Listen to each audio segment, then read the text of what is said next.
Good morning. So today for class, we're going to need a whole group of things. It looks really messy and crowded out here on my table, but I'm going to go through them one by one.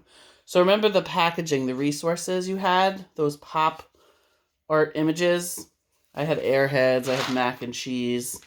Remember I had the Hydro Flask with the stickers from different places. I actually chose to use the Cinnamon Toast Crunch, the Churro cereal, and I'm really happy that I sketched out some of the things that I wanted, some of the images I wanted from that cereal box, because the cereal box got eaten and thrown out. So these are the images that I'm going to use from that box. The other thing you're going to need is your column, the drawing that you have of your column. If you don't have the drawing of your column, you sort of have an idea in your head what it looks like. You can always look back at that lesson, and there's the pictures of the Doric, the Ionic, and the Corinthian if you need a refresher.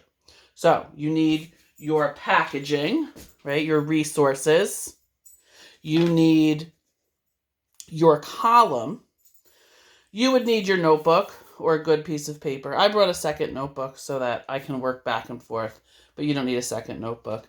And you need a pencil.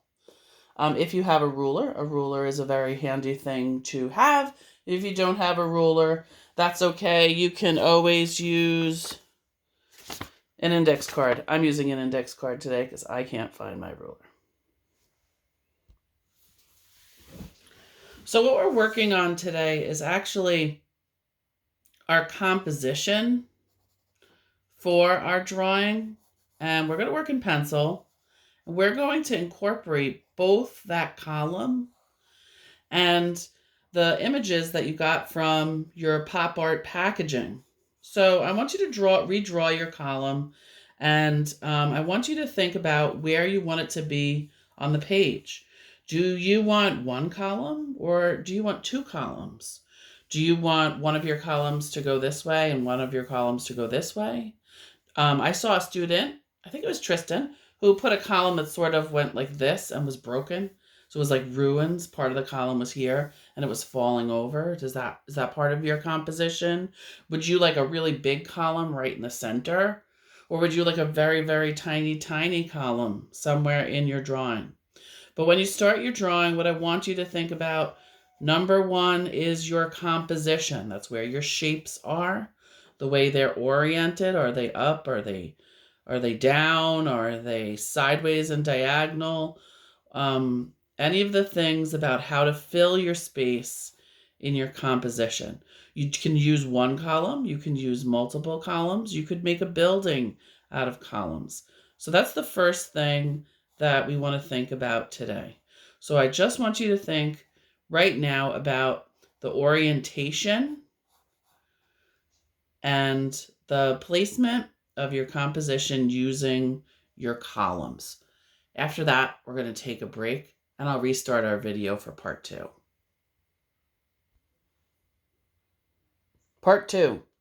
So many of you may make a really simple column. You might draw one column today. It might be really big, it might be small, whatever your composition is. If you are not spending a great deal of time on your columns and you have an extra few minutes, I want you to move on to putting some of your pop art imagery into your artwork.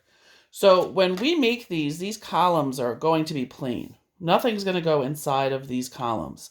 They're going to be plain Doric, Ionic, or Corinthian columns. But our background is going to be the part where we want to pack it up full of imagery and color and fun and text and words, okay? So if you have some extra time today and you have your composition done with your columns, I want you to think about the things that are important in your imagery. So remember I showed you those pictures that I drew of my churros. I'm actually not going to use them because I have my box of Airheads here, and I think that this imagery is pretty cool too. So all around my columns, I'm going to start to sketch out that part of the image that I really like. I really kind of think this little cool smile emoji that's red is a nice place to start. So I don't want any of this image, and I like the way it kind of gets cut off. That kind of helps me about ways that I can draw it where it doesn't go over my column. So I'm going to start to put the imagery that's inside of my pop art stuff into my column composition. So I'm going to pause this video. I'm going to speed up a little bit, and I'll show you what it looks like when it's done. So here's my finished composition. I kind of turned it sideways so that you could see it a little more clearly. Today I want you to either get to the point where you have your columns in composition. I have 3 columns, so if that's all you finished for today, that's fine. If you only have 1 column, it's small or it's large, and it's not very intricate, then I'd like you to try to start adding your images. It's up to you. When you're finished, remember to take a picture of your work at the very least, and if you can, upload it into Google Classroom. If you don't remember how to upload yet, you can take a picture of it and we'll share it with me next week.